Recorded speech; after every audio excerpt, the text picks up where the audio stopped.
Dan saya merasa yakin dan percaya bahwa rasa sakit hatinya mereka ini sudah akut. Dari dulu sampai sekarang, manusia yang berkuar-kuar hanya kelompok-kelompok mereka itu saja. Dan kakek tua yang satu ini usianya pun sudah uzur. Semestinya dia harus menjadi panutan untuk generasi muda di bangsa ini. Tetapi kali ini dia adalah seorang provokator. Dia adalah sosok pribadi yang selalu berusaha untuk memecah belah bangsa ini. Siapa lagi kalau bukan Amin Rais? Saudaraku sebangsa dan setanah air, para penonton kanal YouTubeku yang sangat saya hormati dan sangat saya cintai. Untuk lebih jelasnya, mari kita bersama-sama menyimak cuplikan-cuplikan video berikut ini yang disuarakan oleh Amin Rais dan kawan-kawan tentang people power. Selamat menyaksikan. Dengan bapak-bapak TNI, ya. Seperti sekarang ini tumpuan kita memang hanya pada TNI. Ya. Kepada polisi ya lumayanlah ya, tapi mungkin tidak sepenuhnya. Ya. Jadi para teman polisi, para intel yang di sini laporkan ke Pak Jokowi di Kartopuran kita sudah bersepakat, insya Allah akan menggelar people power. Ya. Yang kita gelar nanti people power yang tidak usah meneteskan darah. Jadi nggak usah bakar-bakar ban, nggak usah lempari gedung pemerintah, ya. Tapi semua turun, ya. Kemudian minta, please Mr. Jokowi, step down, stand down. You are not functioning as a good president, ya. Jadi kemudian saya ingatkan, ya, mengapa kita nggak boleh takut dalam At-Taubah 51, ya, dikatakan qul la yusibana illa ma katabahu lana huwa maulana wa 'alallahi falyatawakkalul mu'minun. Ya. Katakanlah Muhammad, tidak mungkin kalian akan mendapatkan musibah, mendapatkan susah payah, mendapatkan segala hal yang tidak mengenakan kecuali yang sudah ditentukan oleh Allah. Karena itu Allah adalah sesembahan kita, Allah adalah Tuhan kita, dan dengan itu dengan demikian hendaknya orang-orang mukmin bertawakul, berserah diri kepada Allah. Ya. Nah kemudian juga, ya, itu di dalam mengapa kita nggak perlu takut, saudara-saudara sekalian. Ya. Jadi dalam surat An-Nisa itu dikatakan, saya baca, alladzina amanu yuqatiluna fi sabilillah walladzina kafaru yuqatiluna fi sabilit taghut faqatilu awliya asy-syaitan inna kaida syaitani kana dha'ifa. Ya, artinya adapun orang-orang beriman itu bermujahadah, bahkan berperang di jalan Allah. Sementara orang-orang kafir itu juga bermujahadah, berjihad, bahkan berperang di jalan Tohut. Tohut itu setan, jin, macam-macam, ya. Pokoknya sembahan selain Allah, ya. Karena itu Allah memberitahu kepada kita, ya, faqatilu awliya asy-syaitan. Karena itu hendaklah engkau hadapi, engkau lawan, engkau bahkan perangi, ya, wakil-wakil setan itu, ya. Karena apa? Karena inna kaida syaitani kana dha'ifa. Sesungguhnya strategi, taktik, engineering, pelintut politik dari setan itu sangat dhaif, ya. Jadi saudara sekalian, ini secara matematis kelas 2 SD, ya, kebatilan itu nilainya minus, ya. Jadi kalau minus 4 ditambah minus 4 jadi minus 8. Sementara yang hak itu plus, ditambahkan menjadi bertambah. Ya. Jadi satu kebajikan yang hak ditambah dengan satu kebajikan, ya, jadi 2, ya, syukur tambah 3, ditambah dengan kebatilan seberapapun banyaknya, insya Allah menang yang memegang kepada al-haq itu. Ya. Jadi kalau usah ragu-ragu, ya, saya sudah punya punya paper, ya, nanti saya serahkan ke panitia. Ya. Tapi yang jelas mari kita terus berserah diri kepada Allah. Allah tidak akan mengecewakan kita. Walladzina jahadu fina lanahdiyannahum subulana wa innallaha ma'al muhsinin. Adapun orang-orang yang berjalan bermujahadah fi sabilina, kata Allah, ya, kami Allah pasti. Dalam ilmu nahwu itu ada lam ta'kid dan anna ta'kid. Jadi walladzina amanu walladzina jahadu fina lanahdiyannahum, kami Allah pasti menunjukkan jalan-jalan keluar yang kami tunjukkan. Kemudian wa innallaha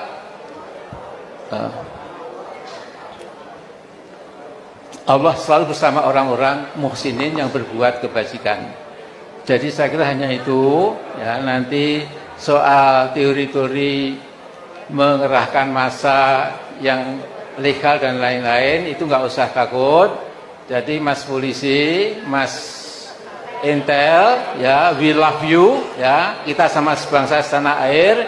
Jangan membela kebatilan, jangan membela kerusakan, jangan membela walaupun itu oleh seorang presiden. Kalau memang brengsek dan busuk, ya mari kita. Assalamualaikum warahmatullahi wabarakatuh. Assalamualaikum warahmatullahi wabarakatuh. Terima kasih Pak Amin Rais. Sekali lagi aplaus untuk seluruh pembicara. Assalamualaikum warahmatullahi wabarakatuh.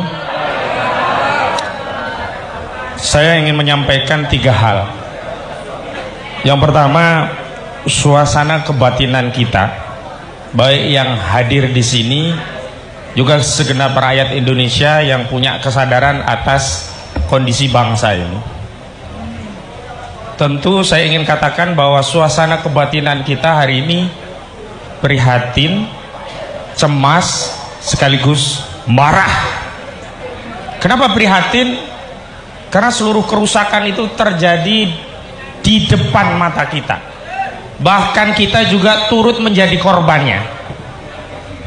Tapi kerusakan itu dibalut seolah-olah sebuah prestasi. Dan bahkan yang paling prihatin adalah ada putusan pengadilan dari Pengadilan Tinggi Semarang yang menganulir vonis bagi Gus Dur sebagai mengedarkan kabar bohong, tapi diganti hanya menyebarkan kebencian. Artinya apa? Ijazah presiden yang palsu itu patut kita sematkan sebagai benar-benar palsu karena bukan bohong.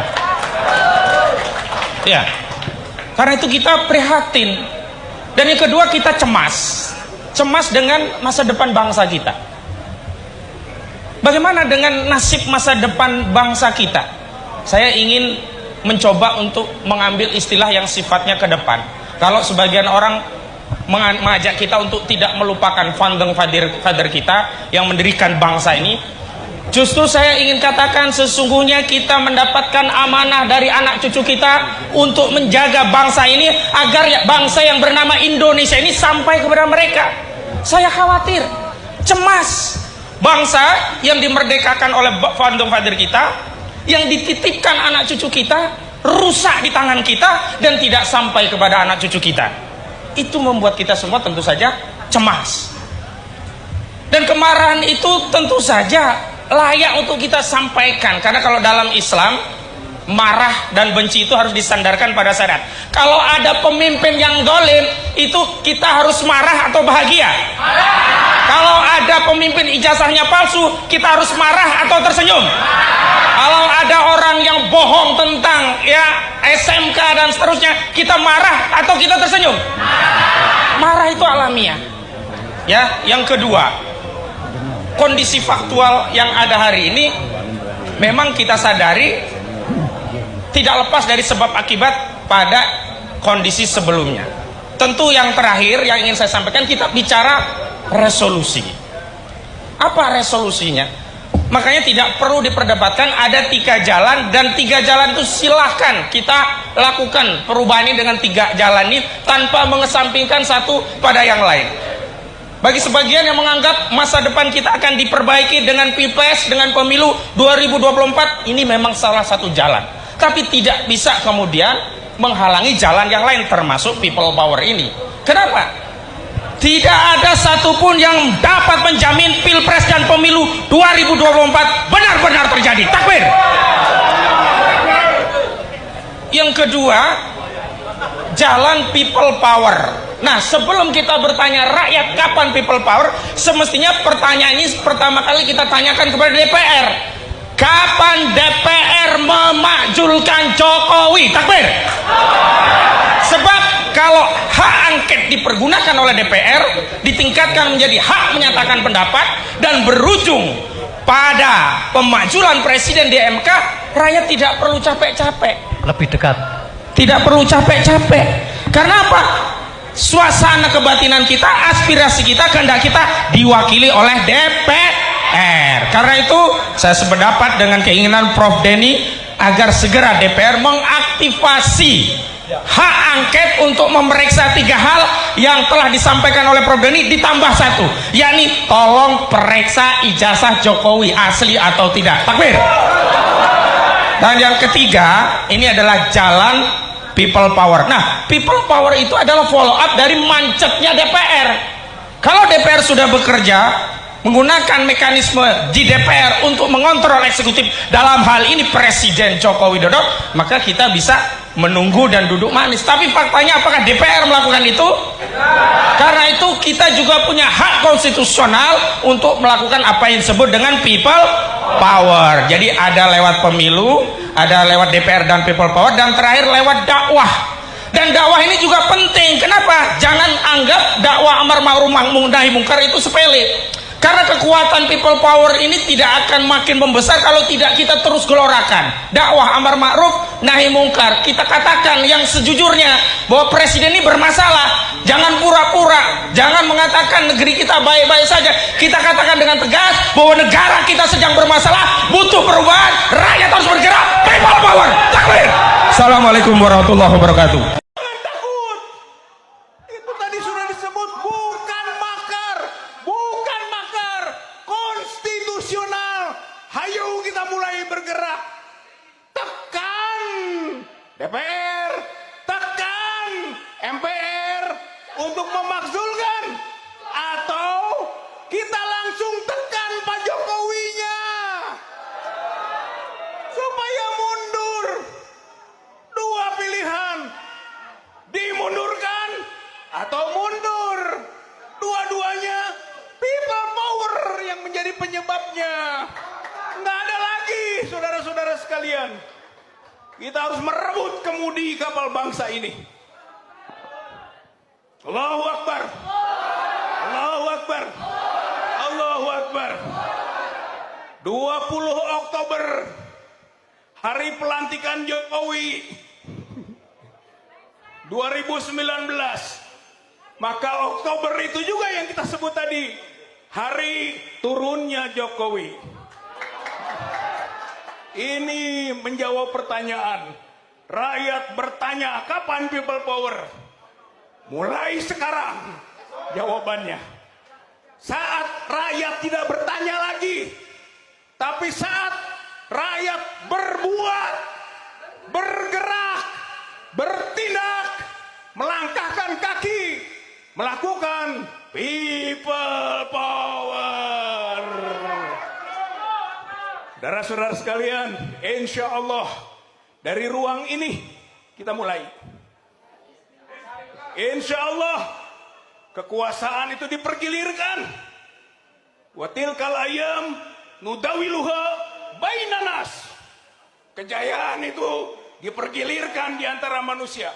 Sekarang rezim tirani, rezim oligarki, rezim obokrasi, rezim Jokowi sedang berjaya. Besok hina dina akan berada di tempat yang paling bawah. Bukan hanya turun, tapi akan berbaju oranye, masuk ke sel, di penjara, saudara-saudara sekalian. Hayu turunkan, hayu penjarakan, karena dosa-dosa politiknya sudah banyak sekali. Sudah banyak sekali dosa-dosa politiknya. Sekelas Jokowi tidak terlalu berat, saudara-saudara sekalian. Banyak penguasa-penguasa yang lebih hebat, lebih dikjaya, lebih luar biasa. Oleh karena itu, ayo sama-sama mulai saat ini melangkahkan kaki. Jawab pertanyaan itu dengan sekarang juga kita mulai. Ayo, sekarang juga kita mulai. Sekarang juga kita mulai. Allahu Akbar, Allahu Akbar, Allahu Akbar. Nasrun minallah wa fathun qarib wa basyiril mu'minin. Wassalamualaikum warahmatullahi wabarakatuh. Saya alhamdulillah sudah dari ujung Jawa Barat sampai ujung Jawa Timur sudah jalan-jalan. Dan saya sudah melihat, mengenal langsung para komandan pejuang. Ya, saya sudah kenalan semua dengan para komandan pejuang di lapangan. Ya. Dan saya sendiri mendirikan Aliansi Pejuang Purnawirawan TNI. Ya, menyiapkan kekuatan di seluruh Indonesia. Tugasnya apa tugasnya? Kau 9 cacing itu di mana alamatnya? Kau catat. Laporkan ke saya. Pemusatan TKA itu di mana saja? Laporkan ke saya. Selanjutnya, keturunan-keturunan PKI yang di DPR, yang di MPR, di mana rumahnya? Laporkan ke saya. Siapkan brigade-brigade, brigade milenial, brigade emak-emak untuk setuju. Sekian. Saya ngajak Pak Jokowi turun, mundur pulang ke Solo. Itu karena saya merasa sayang, saya cinta sama Pak Jokowi sebagai saya pribadi sebagai masyarakat Solo. Karena apa? Lebih baik itu mengundurkan diri daripada diundurkan semua rakyat Indonesia yang sudah tidak apa istilahnya nggak percaya ataupun sudah tidak ini klik sama kepemimpinannya, ya tidak percaya. Kalau di Semarang orang wes wegah ya betul, sudah tidak percaya sama kepemimpinannya Bapak Jokowi yang sekarang ini. Banyak keluh di mana-mana yang luar biasa. Iya. Hebat kan, jadi ini orang ini walaupun udah pasti sih kalau Jokowi terjadi mundur juga atau dimundurkan, ya kalau pulang aja nggak jadi Mbak Uril. Tapi punya marwah. Kalau menurut saya tuh Pak Jokowi kalau mundur secara kesadaran diri sendiri ya itu akan mempunyai marwah, akan lebih dihormati, dihargai seluruh rakyat Indonesia daripada nanti rakyat Indonesia istilahnya bahasanya ngamuk ya, ngamuk karena apa? Emosi dan ngamuk yang terjadi nanti apa efeknya akan menjadi people power itu yang dirasakan, yang ditakutkan itu di sini. Oke. Assalamualaikum warahmatullahi wabarakatuh. Takbir. Takbir. Yang belakang belum takbir. Terima kasih. Sangat berbahagia hari ini ada Bapak Bangsa. Jadi kalau menyebut reformasi, besarnya PDI salah satu yang membesarkan itu Pak Amin Rais.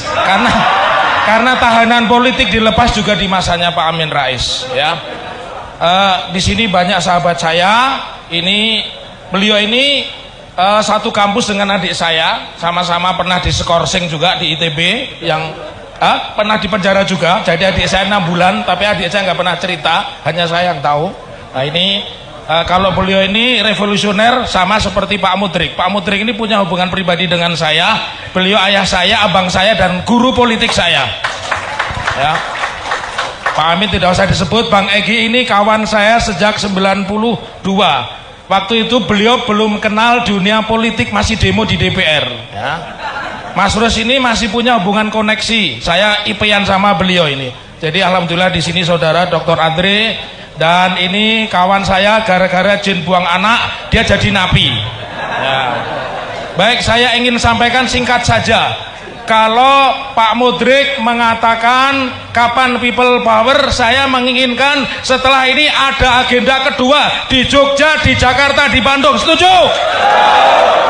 Kalau bicara people power, tidak ada yang melanggar hukum. People power itu adalah kekuatan rakyat. Nanti Pak Amin akan menjelaskan. 2014 Pak Jokowi juga membuat buku tentang people power. Betul? Sekarang kita ingin ibu-ibu, ini ada Mbak Wuri yang sudah menyiapkan mobil Pak Jokowi untuk diajak pulang. Berdiri Mbak Wuri. Ini namanya Wuri Baret. Kalau viral di media sosial, yang mau membelikan tiket, Mbak Wuri, aku urunan bayar dewe, ya. Saya ingin katakan ada 3 peluang untuk menjatuhkan Pak Jokowi secara konstitusional. Pertama, Perpu nomor 1 tahun 2020 yang kemudian diubah dengan Undang-Undang nomor 2 2020 itu skandal korupsi terbesar. Kenapa? Angka pertamanya 521 miliar, sekarang sudah menjadi 821 miliar. Tetapi yang dipakai untuk COVID hanya 80 miliar. Takbir. Jadi kalau triliun, triliun, dikoreksi wartawan memang jago koreksi. Nah, ini juga ada sahabat saya. Jadi tadinya 521, sekarang 821 triliun. Tetapi yang dipakai untuk penanganan COVID hanya 80 triliun. Selebihnya dipakai modal, termasuk modal untuk martabak. Ya. Pasal 7 perubahan keempat Undang-Undang Dasar 45, salah satu fungsi dari Mahkamah Konstitusi adalah impeachment. Dan 3 syarat impeachment diatur di pasal 7. Yang pertama adalah penyelewengan terhadap konstitusi. Tadi semua pembicara, ayahanda Pak Mudrik, Panglima Besar Jenderal Bintang 6 sudah mengatakan, Jenderal Bintang 7 sudah ada obat-obat pusing. Jenderal Bintang 6, beliau sudah mengatakan salah satu pelanggaran konstitusi terbesar, belum pernah dalam sejarah istana dipakai sebagai tim ses. Betul? Itu pelanggaran konstitusi terbesar. Soeharto yang Jenderal Bintang 5 tidak pernah menjadikan istana sebagai tempat tim ses. Ini terang-terangan dan mendukung Ganjar Purnowo. Ya. Ya. Purnowo, ya. Jadi syarat yang kedua. Lalu syarat yang ketiga adalah penodaan terhadap pelanggaran hukum. Mahkamah Konstitusi sudah mengatakan Perpu tentang Omnibus Law itu harusnya 2 tahun diperbaiki. 2 tahun tidak kunjung diperbaiki, ternyata justru menerbitkan undang-undang baru. Ini penyelewengan dan pelanggaran hukum. Jadi 3 hal itu yang bisa menjadikan Pak Jokowi masuk ke penjara. Sepakat? Lalu bagaimana skenarionya? Ini kawan saya, Bang Sahgan Enggolan, dan juga Bang Rizal Ramli, serta yang di Melbourne, ya Prof Denny sudah membuat skenario. Jadi kalau Bapak Ibu sepakat, saya sepakat dengan Pak Mudrik, jangan menunggu 24 Februari. Ya, Pak Harto ke Pak Habibie juga people power. Betul. Gus Dur ke Megawati juga people power. Jadi people power itu tidak dilarang. Yang dilarang adalah makar. Saat ini yang bisa makar hanya 2, tentara dan polisi. Tapi saya yakin tentara tidak bisa makar, karena senjatanya polisi lebih canggih dari senjatanya tentara. Betul apa betul? Tanya sama Kang Dedi, bener nggak senjatanya? Saya pikir itu yang bisa saya sampaikan, karena tidak bijak, pembicaranya banyak. Mari kita sepakat, habis dari Solo ke Jogja, Bandung, Jakarta, kita gelorakan people power. Takbir! Takbir! Takbir! Assalamualaikum warahmatullahi wabarakatuh.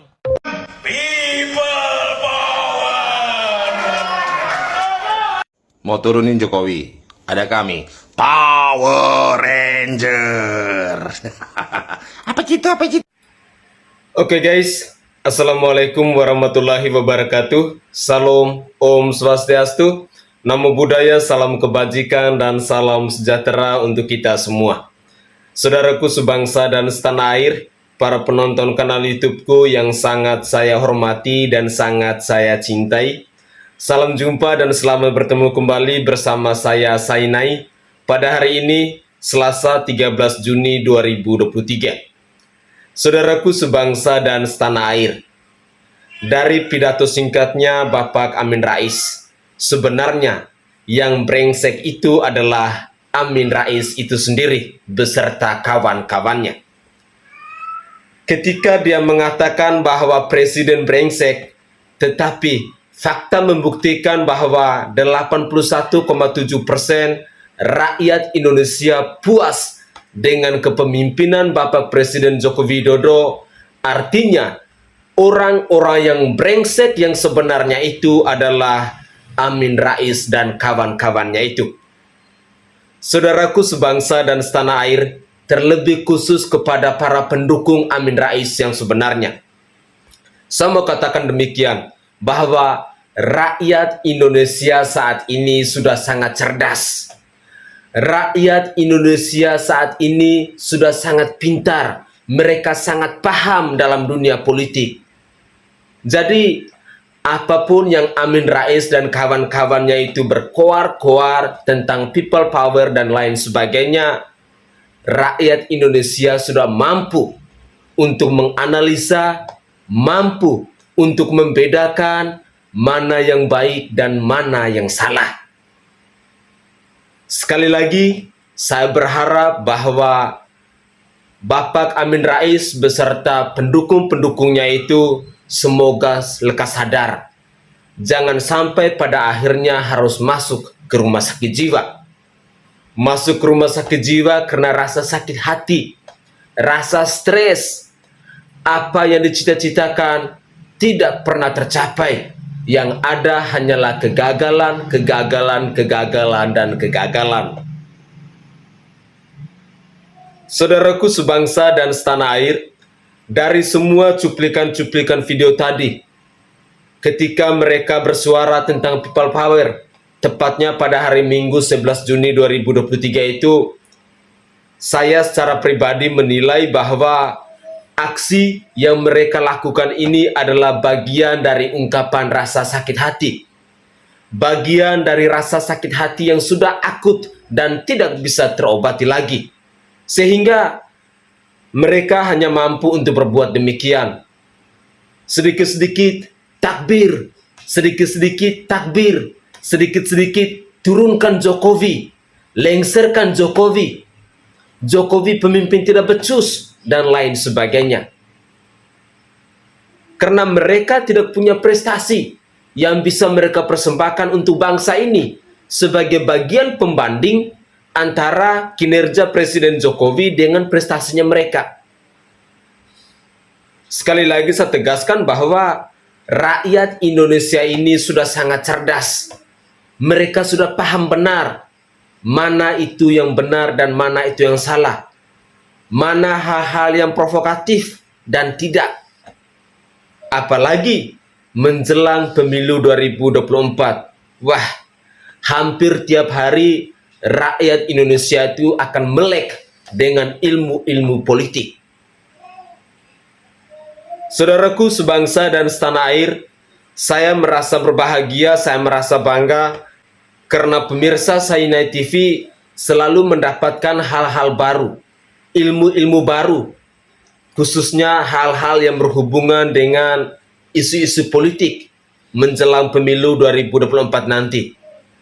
Saya mau tegaskan bahwa mari kita berpikir lebih kritis lagi. Kita berpikir lebih cerdas. Gunakan akal sehat kita. Gunakan hati nurani kita untuk menerima semua informasi, semua isu, semua sara dan lain sebagainya. Jangan sampai kita menjadi bagian dari kelompoknya Amin Rais itu. Dan pesan saya kepada Amin Rais, Bapak, usia Bapak itu sudah semakin uzur. Tinggal menghitung waktu kapan akan jadi mayat. Setidaknya, sebagai public figure, tinggalkanlah hal-hal yang baik untuk generasi bangsa ini. Sadar Pak, sekali lagi saya tekankan, usia Bapak sudah semakin uzur. Atau dengan bahasa lain bahwa usia Bapak sudah tidak muda lagi. Sadar. Mungkin hanya itulah tanggapan singkat saya kepada Bapak Amin Rais dan juga kawan-kawannya tadi dalam cuplikan video saya kali ini. Saya Sainai dari Provinsi Nusa Tenggara Timur. Saatnya kita yang rakyat jelata harus berani untuk bersuara.